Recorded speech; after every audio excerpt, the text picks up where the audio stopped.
Oke, suara saya kedengaran? Dengar Pak. Oke, Dengar Pak. ya, saya share screen ya.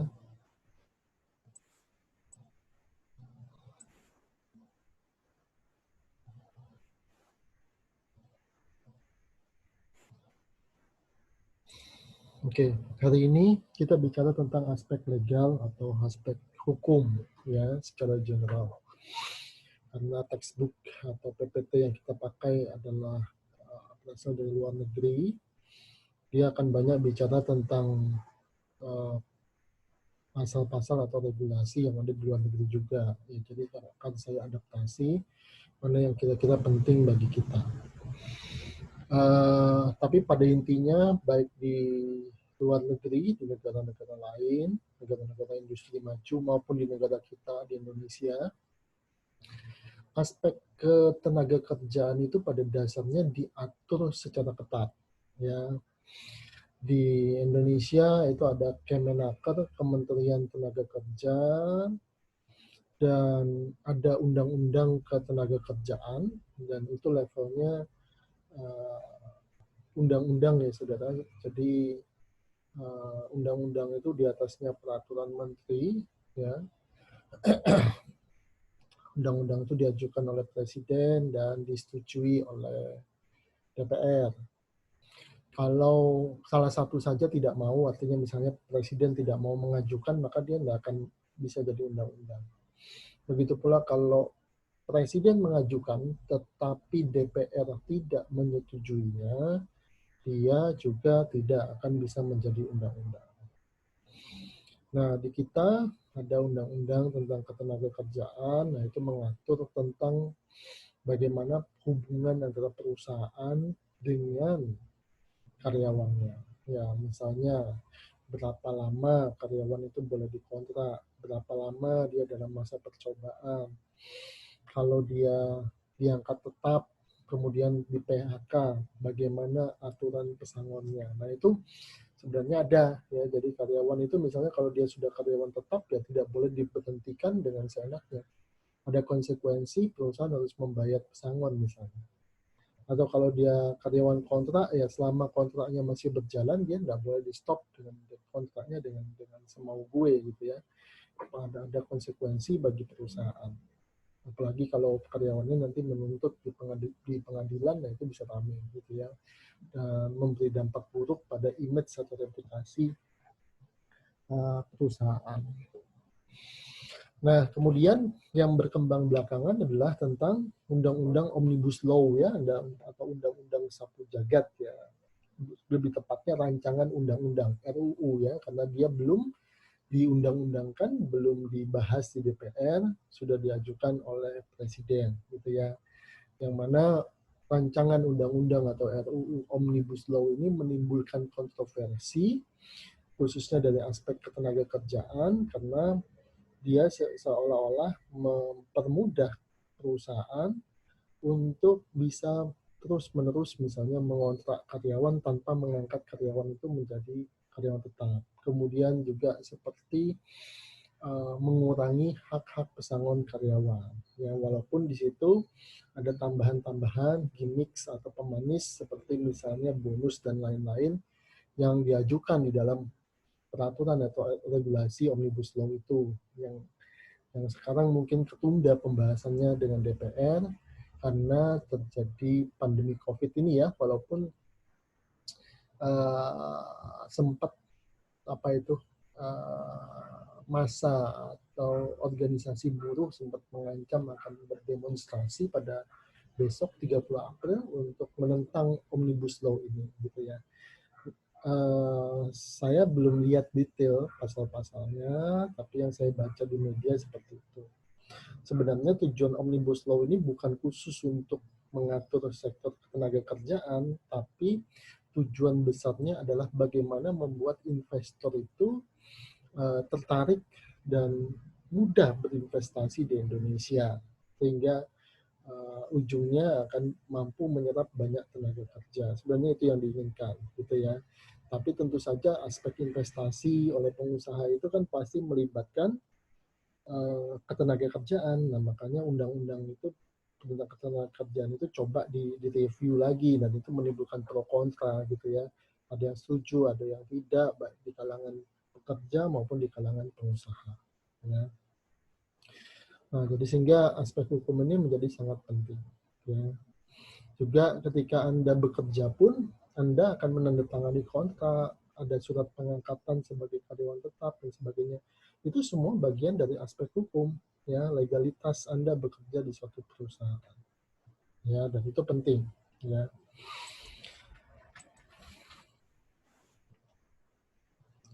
Nah, di dalam pemerintahan ini, contohnya di Amerika, tapi di kita di Indonesia juga sama ya, ada yang disebut sebagai 3 cabang kekuasaan, atau di Indonesia kita mengenalnya sebagai trias politika, ya, yaitu eksekutif. Kalau di Indonesia itu dijalankan oleh presiden, ya, atau kalau di negara lain seperti Inggris misalnya itu adalah perdana menteri, ya. Kemudian ada legislatif. Legislatif itu anggota DPR, MPR, baik DPR di tingkat pusat, DPR di tingkat provinsi maupun di tingkat kota dan kabupaten. Ya, yang Anda tahu dipilih melalui pemilu gitu ya. Makanya kalau pemilu jangan golput, Anda harus memilih apa itu wakil-wakil Anda, karena ini yang akan menentukan kebijakan pemerintahan ke depan gitu ya. Karena DPR ini kan membuat undang-undang ya. Nah, cabang ketiga dari trias politika adalah yudisial. Yang yudisial itu adalah pengadilan, kehakiman. Puncaknya ada di bawah MA, Mahkamah Agung. Ya. Jadi pengadilan itu tidak di bawah presiden, tapi dia berdiri sendiri sebagai satu ranting kekuasaan di dalam pemerintahan, yaitu oleh Mahkamah Agung. Makanya Anda mungkin bisa mendengar beberapa aturan pemerintah itu bisa digugat di pengadilan naik sampai ke level tertinggi, yaitu level Mahkamah Agung, dan kemudian sama Mahkamah Agung aturan pemerintah itu dianulir, dibatalkan. Misalnya tentang kenaikan tarif BPJS, ya, Anda mungkin pernah mendengar bahwa Mahkamah Agung telah menganulir ya kenaikan tarif BPJS itu, yang merupakan keputusan eksekutif, ya, tapi sama ke yudisial Mahkamah Agung di Indonesia dibatalkan, ya, dan eksekutif akan ikut karena dia tidak berada di bawah eksekutif, ya.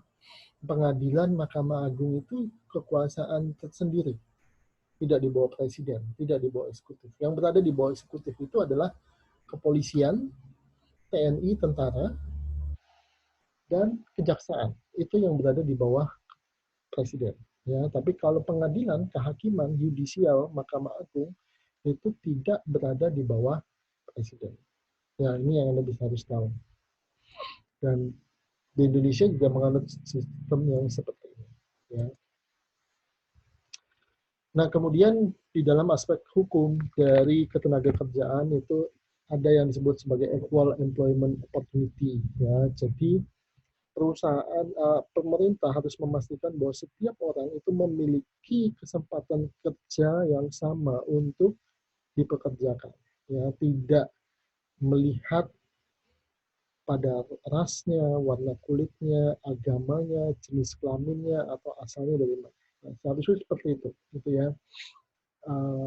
Walaupun pada kenyataannya ada praktek-praktek yang sedikit bertentangan dengan hal ini, gitu ya. Tapi sebenarnya begini, kalau perusahaan itu tidak memandang seperti ini, maka berarti perusahaan itu akan memiliki SDM yang sifatnya multikultur.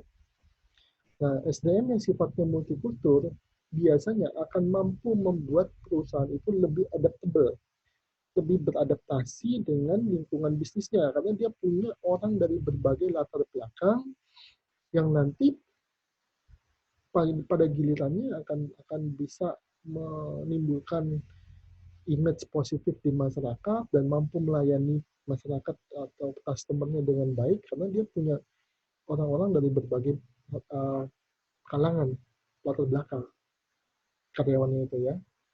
Nah, seperti itu.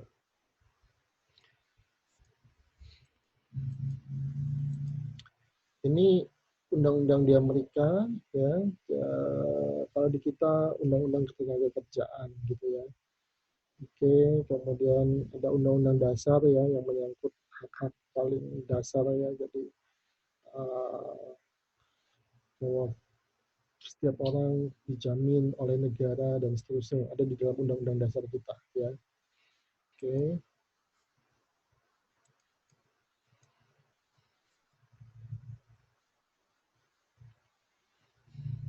Nah, ini kemudian ada undang-undang juga yang dikatakan melarang diskriminasi ya, dan kebijakan pemerintah untuk melakukan atau menarik karyawan dalam halnya pegawai negeri adalah berdasarkan merit and fitness. Jadi berdasarkan kecocokan, berdasarkan keahlian, dan berdasarkan kontribusi dia gitu ya. Jadi bukan karena dia dekat dengan siapa, dekat dengan pimpinan, atau dia orang yang memiliki kekuasaan tertentu, kemudian dia bisa menarik anaknya jadi pegawai negeri, ya harusnya tidak seperti itu. Ya, jadi berdasarkan pada kecocokan dan pada keahlian kontribusi dia di dalam pekerjaan itu. Ya. Dan ini kalau di luar negeri, di Amerika ini ada lembaga khusus yang bahkan menangani supaya tidak terjadi diskriminasi di dalam lapangan kerja. Ya. Makanya Amerika itu dulunya sangat menjadi surga bagi orang yang ingin bekerja di sana gitu ya, terutama kelompok minoritas. Ya. Tapi belakangan ya ini mungkin mulai juga ya, walaupun dia punya lembaga mulai goyah juga karena kebijakan politik dari Presiden Amerika saat ini, Donald Trump, itu lebih mengarah pada nasionalisme yang sempit dari negaranya ya.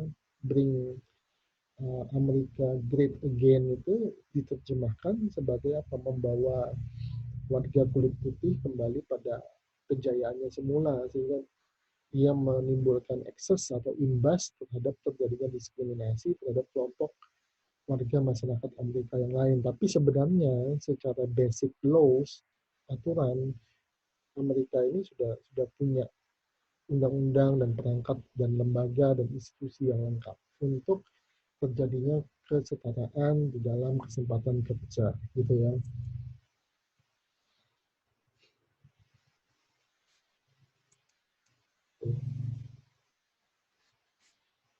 Nah, kemudian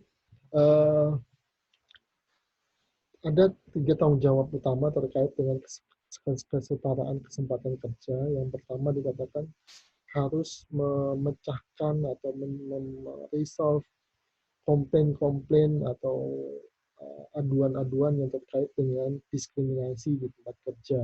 Ya.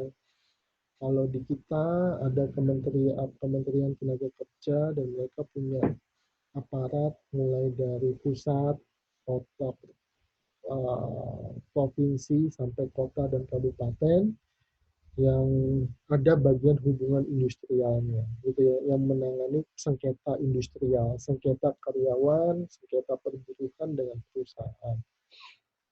Dan biasanya perusahaan itu juga kalau perusahaannya besar, di dalamnya ada yang punya banyak karyawan, di dalamnya biasanya ada serikat pekerja. Nah, serikat pekerja ini yang kemudian nanti akan memperjuangkan hak-hak buruh secara teoritis, gitu ya. Walaupun beberapa menilai bahwa kadang serikat pekerja ini juga melenceng fungsinya, gitu ya. Dia lebih digeser ke ranah politik, gitu ya. Nah, kemudian juga mereka akan mengumpulkan informasi, ya. Jadi apakah ada perusahaan yang berlawanan dengan kebijakan ini dan mengeluarkan panduan, ya, guideline bahwa tidak boleh ada perusahaan yang boleh melakukan diskriminasi terhadap tenaga kerjanya. Ya.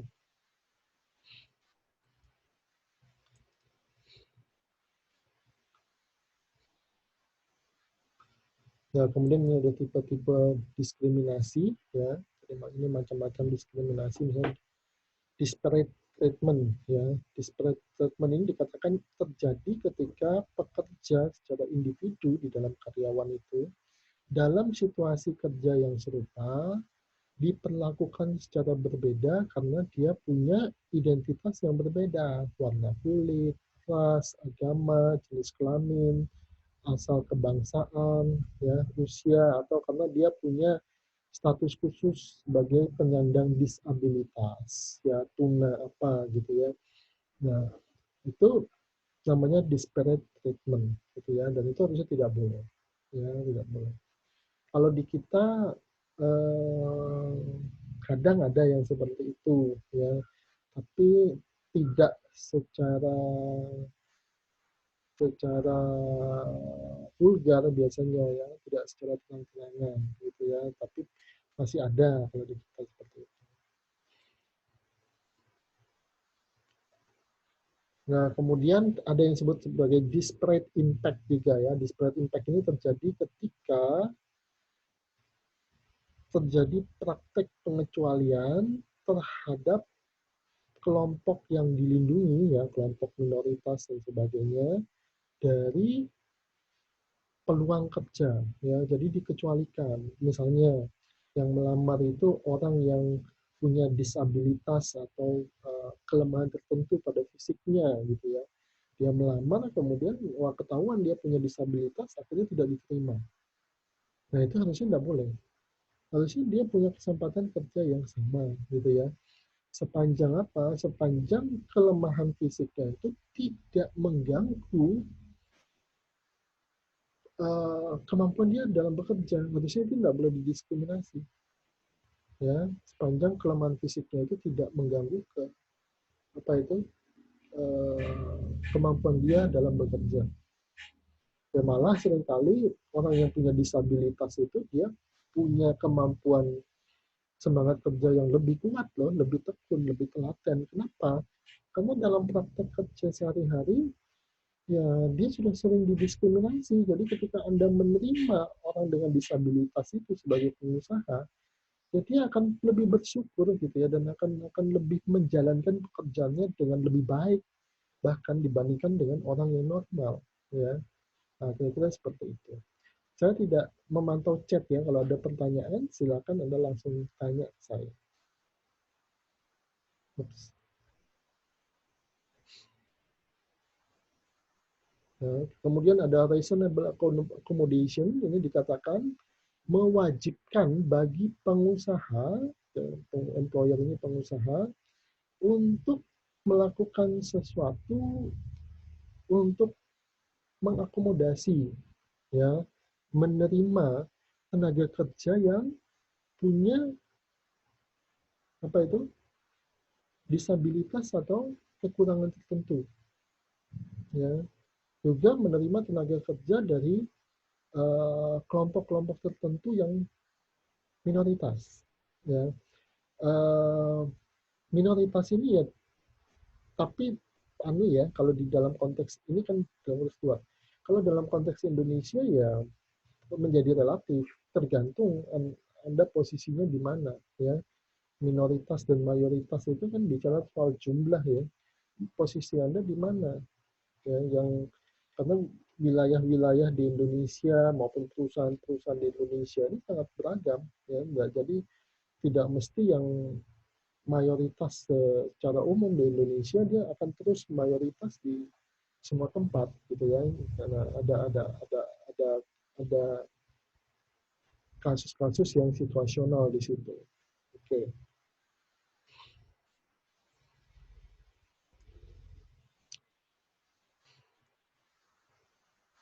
Nah, kemudian dikatakan juga pengusaha tidak bisa memberikan sanksi atau menentang ya karyawan yang apa itu melakukan protes atau memperjuangkan terjadinya ketidakadilan di dalam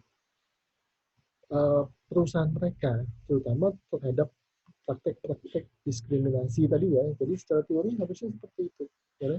Jadi misalnya ada karyawan yang menjadi aktivis buruh gitu ya, dia tidak boleh disanksi misalnya karena dia memperjuangkan temannya yang diperlakukan tidak adil terhadap oleh perusahaan dan kemudian dia ikut dipecat. Seharusnya nggak boleh seperti itu. Ya, jadi dia harus harus benar-benar bebas dari sanksi itu ketika dia memperjuangkan atau berpartisipasi dalam menentang kebijakan perusahaan yang menyebabkan terjadinya diskriminasi. Nah, tapi ini kan dalam praktiknya tidak berjalan 100% ya. Kalau ada apa itu yang dianggap provokator di dalam perusahaan itu ya seringkali dia ikut ditendang keluar oleh perusahaan, di PHK, diberhentikan. Gitu. Nah, itu satu sisi, tapi di sisi yang lain, ya ini saya di tengah ya. Kalau kita melihat dari perspektif pengusaha ya tentu kita bisa melihat juga bahwa pengusaha itu tidak ingin ya perusahaannya dirongrong, dirusui terus-menerus sehingga situasi kerja menjadi tidak kondusif. Artinya ya kalau di sisi pandang saya ya harus ada win-win solution antara keduanya. Artinya perusahaan itu memberikan kesejahteraan kepada karyawannya, sebaliknya karyawan ya bekerjalah dengan baik, jangan merongrong perusahaannya. Apalagi di saat-saat seperti ini gitu ya, ketika banyak bisnis macet dan banyak perusahaan gulung tikar, terjadi PHK di mana-mana yang angkanya terakhir sudah menembus di atas 2 juta pekerja di PHK gitu ya di Indonesia ini. Akibat dari perlambatan ekonomi karena pandemi tersebut. Ya. Nah, dikatakan sebaliknya karyawan itu dikatakan apa? Juga tidak boleh semena-mena berbicara tentang perusahaan mereka gitu ya. Jadi ya tadi saya bilang jalan tengah gitu ya. Jangan juga perusahaan itu menjadi seperti tidak ada benarnya gitu ya. Karena itu kan biar gimana tempat karyawan mencari makan gitu ya, tempat karyawan bekerja. Ya. Jadi perusahaan tidak boleh menindak kalau karyawannya itu diperlakukan tidak adil dan ada pembelaan terhadap itu, yang membela itu tidak boleh ditindak, tapi juga karyawannya bukan berarti tanpa batas dia bisa menjelek-jelekkan perusahaan. Nah, jadi harus ada di tengah, gitu ya. Oke, ini ada pembahasannya. Nah, kemudian ini ada beberapa isu ya. Jadi sexual harassment, ya, ini jadi pelecehan seksual. Ya, ini juga menjadi isu yang sensitif di dalam dunia kerja. Ya. Jadi Anda tidak sebagai karyawan maupun pemilik usaha ya tidak boleh hal-hal yang melakukan hal-hal yang terkait dengan pelecehan seksual. Gitu ya. Pelecehan seksual ini bisa melalui kata-kata, bisa juga melalui perbuatan.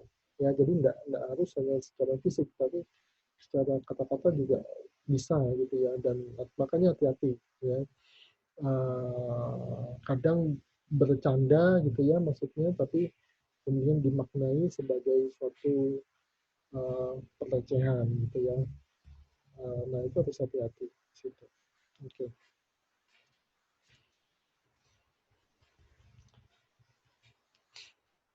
Ya.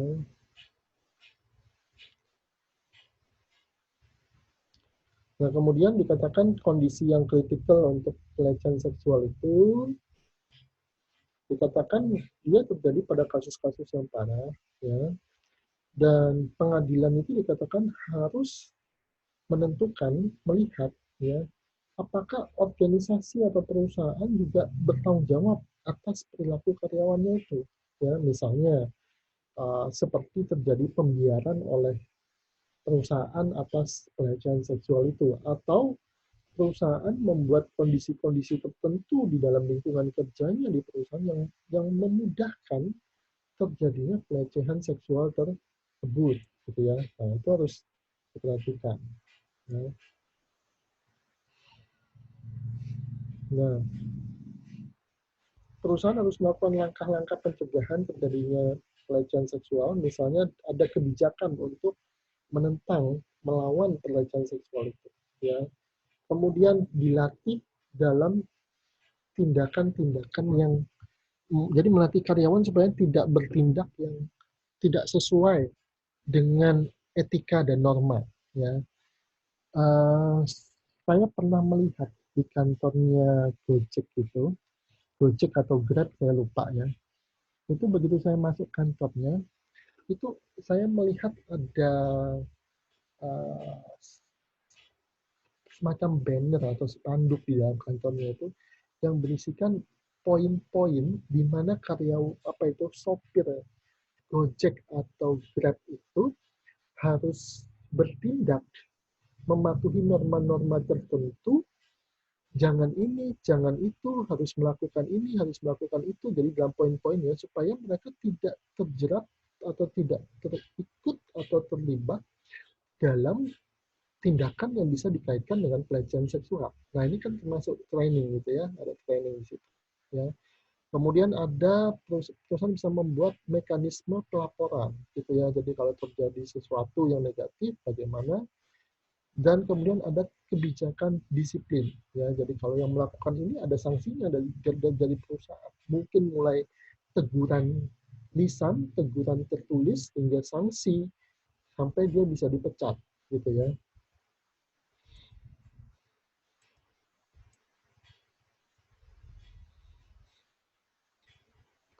Nah, kemudian affirmative action. Ya, affirmative action ini dikatakan melakukan upaya-upaya tambahan, siapa yang melakukan perusahaan ya, melakukan upaya tambahan untuk menarik dan mempertahankan karyawan minoritas. Ya, kadang bahkan dikatakan dengan memberlakukan kuota.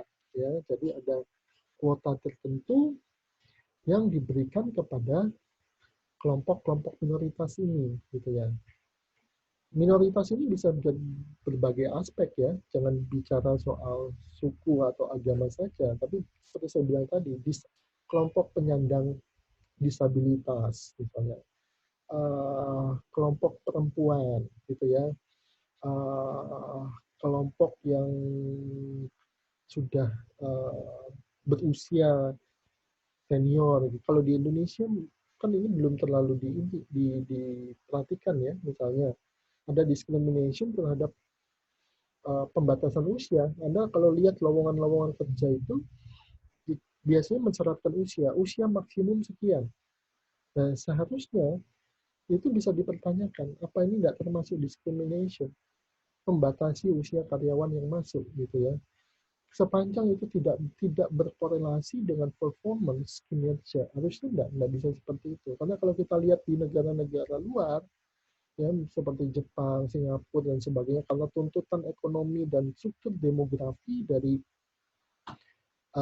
negaranya itu ya orang-orang tua juga ikut bekerja, bahkan setelah mereka pensiun pun tetap bekerja karena uang pensiun yang mereka miliki tidak memadai untuk mereka mendapatkan hidup secara layak, gitu ya.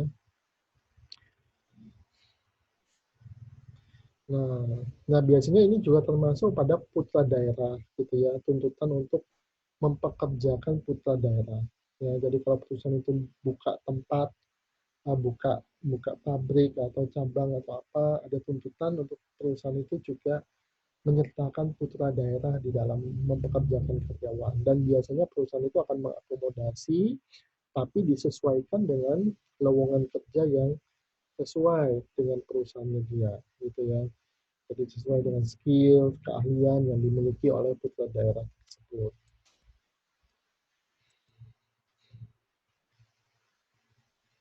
Saya bikin nggak usah. Ya ini intinya adalah ini sudah further lebih jauh lagi. Ada undang-undang yang dikatakan untuk melindungi orang-orang dengan cacat disabilitas tertentu. Ya. Kalau di kita belum sampai ke sana. Ya, padahal saya bilang tadi, orang-orang yang punya disabilitas ini biasanya akan lebih tekun loh kerjanya. Ya, kenapa? Karena mereka sadar kalau mereka dikasih kesempatan, ya kesempatan itu sesuatu yang langka biasanya. Karena orang biasanya akan mendiskriminasi mereka untuk bekerja. Jadi mereka begitu dapat kesempatan itu, seperti saya bilang tadi, akan benar-benar mensyukuri kesempatan tersebut. Ya. Kemudian juga keselamatan kerja karyawan. Ya, jadi kalau karyawan itu bekerja di tempat yang berbahaya, dia harus dilindungi keselamatan kerjanya dengan peralatan perangkat kerja yang cukup. Ya, dijaga kesehatannya, ya, dan dilindungi dengan perangkat alat pelindung diri yang cukup, gitu ya. Kalau di masa COVID ini kan Anda lihat ya ada beberapa suara-suara yang meminta kalau tenaga kesehatan itu harus mendapatkan APD, Anda APD bagi tahu ya alat pelindung diri yang proper gitu ya. Jadi jangan APD-nya ala kadarnya. Misalnya jas hujan dijadikan APD yang bisa tembus virus COVID, nggak ada pengaruhnya gitu ya. Nah itu harus proper, tempat kerjanya memberikan perlindungan terhadap karyawan. Ya. Oke. Nah, kemudian hal-hal yang bisa membahayakan karyawan juga harus diperiksa dan dikatakan ini harus bisa dicek, ya, dicek dan bisa diidentifikasi dan seharusnya Departemen Tenaga Kerja itu juga memeriksa kelayakan kerja dari lokasi kerja dari karyawan itu jangan sampai membahayakan keselamatan karyawan. Ya, diinspeksi secara berkala itu tugasnya pemerintah juga. Ya. Kalau terhadap pihak eksternal, dia harus juga misalnya ada AMDAL-nya, analisis mengenai dampak lingkungan, apa pembuangan limbahnya tidak mengakibatkan lingkungan hidup di sekitarnya tercemar dan sebagainya. Nah itu kan masuk secara terintegrasi di sini. Oke. Ya, nah pemeriksaan untuk kesehatan dan keselamatan kerja ini dikatakan oleh Kementerian Tenaga Kerja. Ya, dan kalau ada pelanggaran ini akan menjadi catatan bagi perusahaannya. Jadi izinnya bisa dicabut dan seterusnya gitu ya. Ditegur sampai nanti perusahaannya bisa ditutup. Ya, ada sanksi. Kemudian perusahaan juga melakukan program-program untuk membangun kesadaran terhadap keselamatan kerja di dalam perusahaannya itu ya. Jadi ada SOP, standar operating procedure, yang mendorong karyawan untuk menjalankan praktik keselamatan kerja. Misalnya kalau Anda lihat di proyek konstruksi, kalau dia nggak pakai peralatan pengaman, alat pelindung diri nggak boleh masuk ke ruang kerjanya. Nah itu kira-kira. Oke. Sampai di sini ada pertanyaan dulu teman-teman. Ada pertanyaan kan?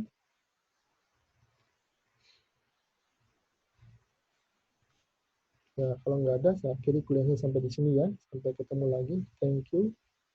Selamat pagi. Kita ketemu lagi minggu depan. Terima kasih, Pak. Oke, thank you.